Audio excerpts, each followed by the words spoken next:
Our guest today is Scott Payton, managing partner of Bowen Craggs in London. Scott's going to teach us everything we need to know about IR web pages. This is one of 5 vid guides I made with Scott on Brock Romanek today on Zippy Point.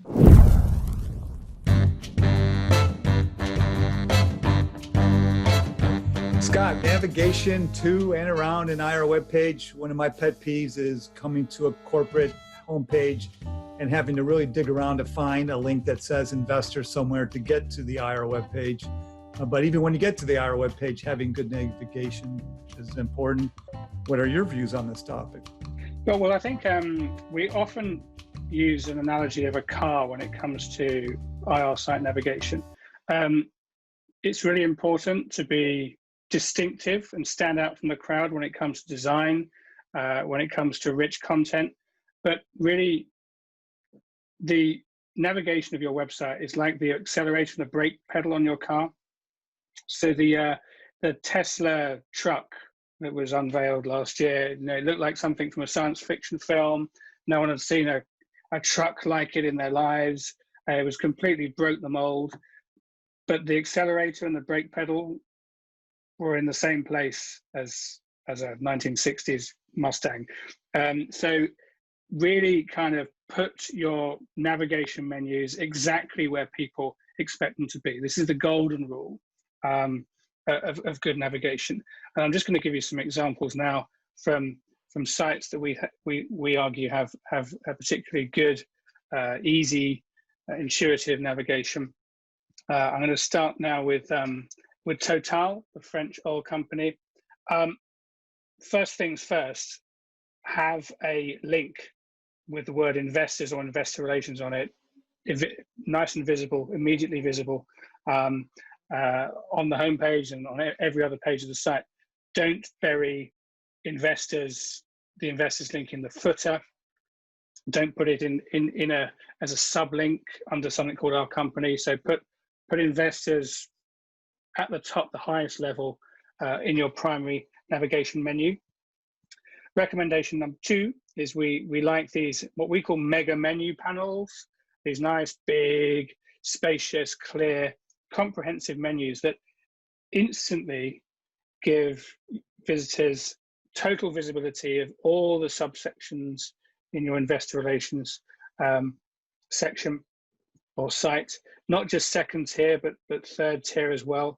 So in one click from here, I can access any specific topic that is housed in this investor relations section. That's really, really important. You can have cascading menus, but I think there are problems there with people who have poor fine motor skills. They end up having to they struggle to hover their mouse over the right place, and it's all can get frustrating. So these kind of static menus, we would argue that are the way to go in desktop mode, and this would, on a responsive site, this would collapse down in mobile mode to a nice cascading drill down menu system, which we argue is good practice for mobile users. I'm going to stick with mega menus now and give you another example of good practices.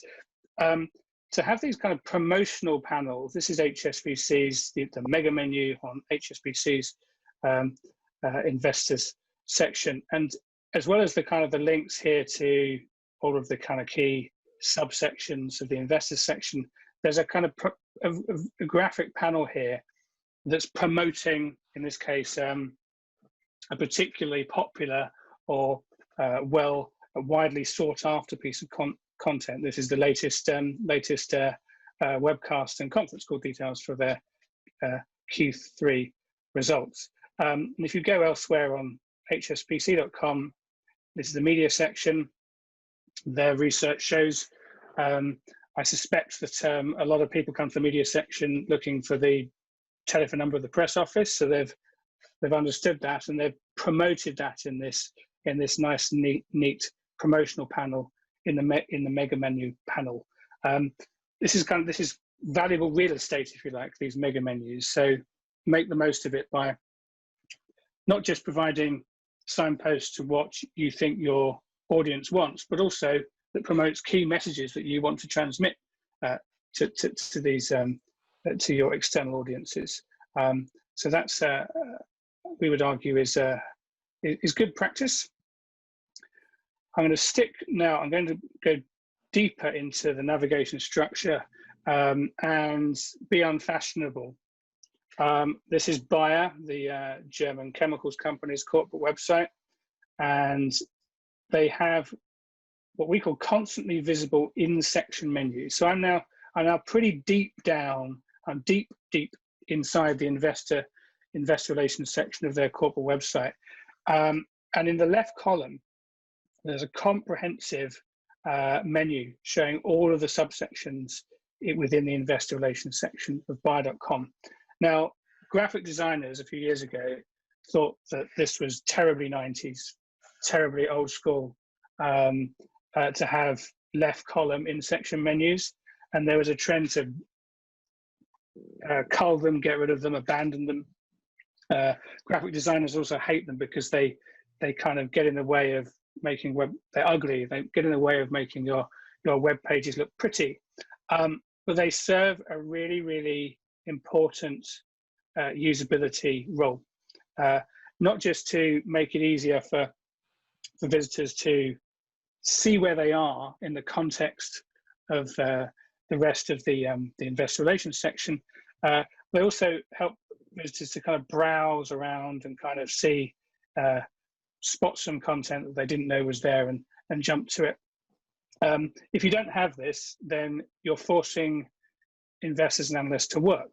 So they have to, if this was not here, I would have to work, I'd have to click here, and I'd have to fiddle around and drill down. So anything you can do to minimize the work that investors and analysts need to do to get to what they want is a good thing. So in the section menus are the way to go. They're making a comeback after being abandoned.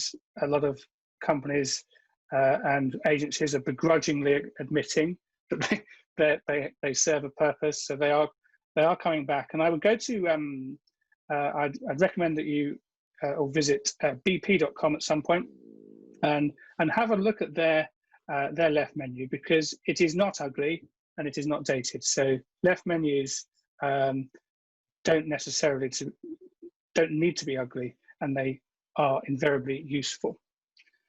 Another kind of old thing but still true thing is what we call them breadcrumb trails, after the fairy tale about people who were lost in the woods finding their way back by dropping breadcrumbs and following the path back. I think in some countries people look baffled when I talk about breadcrumb trails. But what I mean is this thing here that kind of just shows you where you are, the higher levels in the site hierarchy. This is really, really useful orientation device. Some sites, I think it's probably graphic designers, they think they're ugly, so they got rid of them. Bad idea. Keep them. Nice, simple tool for ensuring that your visitors don't get lost and know where they are. Some companies make the mistake of burying the breadcrumb trail down the bottom here where no one can find it. Put it up here just underneath the primary menu.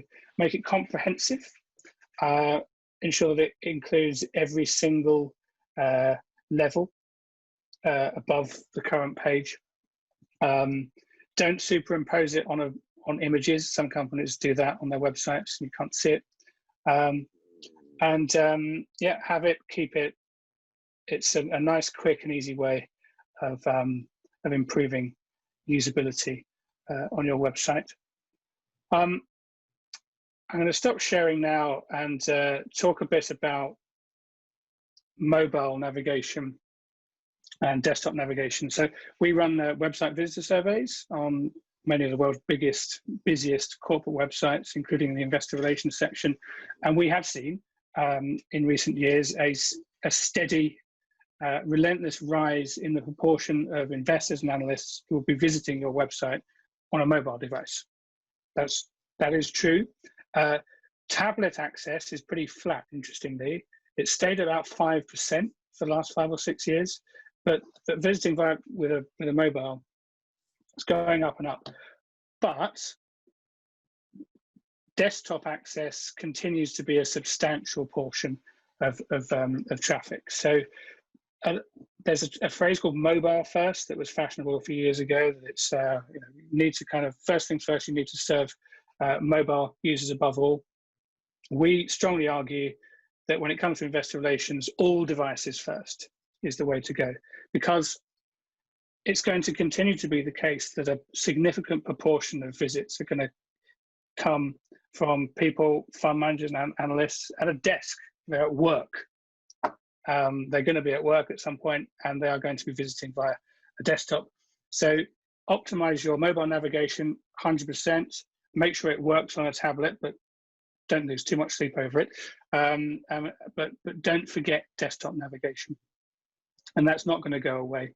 The desktop experience, whether it's a touch screen or a hybrid device, I don't know, but it's going to continue to be the case that people will be sitting in front of a large screen with a mouse and or a touch screen, big screen, visiting your site. So don't forget those people, and don't get too caught up in the mobile thing. It's more the case on consumer sites, retail sites, where mobile access is really skyrocketing.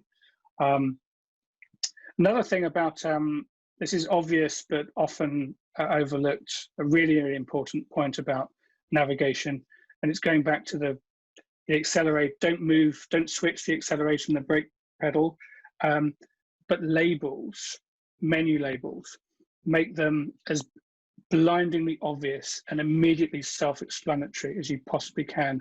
There is no room for ambiguity with menu labels, and it's worth taking time and sweating over, actually, and having some internal arguments over, to make sure that the first-time visitor, the person who's come to your site for the first time, every single menu label, every link label is completely self-explanatory. It's amazing how many companies don't do this, and there's a link called something like latest results, and it leads to all results. And that sounds like a small thing, but actually that's really confusing, because that means that if people are looking for the full results archive, they might miss it. So really invest time into clarity of menu labels. Another point that's really important is cross-linking. Comprehensively promote and cross-link content that is not in the investor relations section, but that investors and analysts are likely to want to know about. With the rise of ESG, CSR, one point there is ensure there are prominent links to CSR reports and non-financial performance data. If the executive biographies are not in the investor relations section, if they're in About Us, make sure that in the investor relations section there are those very prominent promotional panels promoting and linking to that investor relations, that's a leadership team biography information. The same is true for corporate governance information. Sometimes on websites, corporate governance is a subsection of About Us. If it is, make sure it's heavily promoted in the investor relations section. Now, a lot of these things have been as true. I've been reviewing investor relations sites since '98, and some of these things are as true in 2020, 2021, 2022 as they were in '98.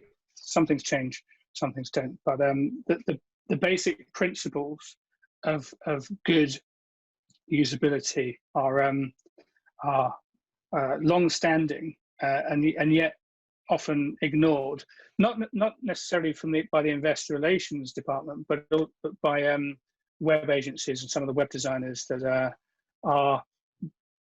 they put kind of form over function too often on websites. Yeah, there's definitely a lack of standardization, particularly here in the US. I have a separate Vid-Guide about my wish list for the SEC what they would do. And I think the first item I have on there is to have some bare minimum requirements for U.S. companies.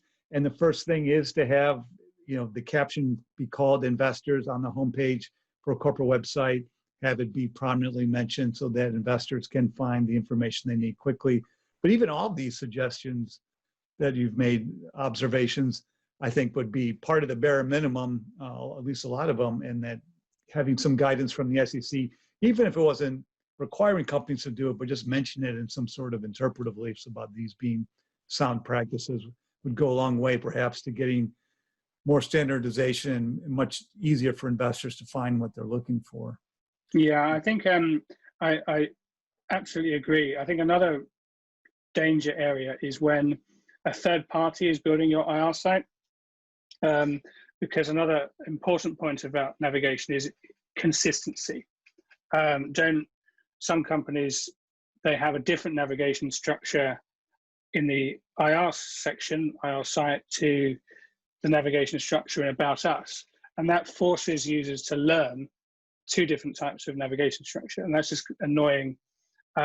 So consistency. And I think I would point to Target's corporate site as an example of a company that has it. The IR site sits on a separate URL, but it's been really elegantly integrated into the rest of the corporate web presence. So the navigation menus look and work exactly the same. That's important. Yeah, and I should clarify consistency within your own corporate website. That's good. There is some standardization among U.S. companies to the extent they're all using that third-party provider. That's the same, who might not have necessarily the best practices. That's not good. Absolutely. Thank you very much, Scott. It's a pleasure.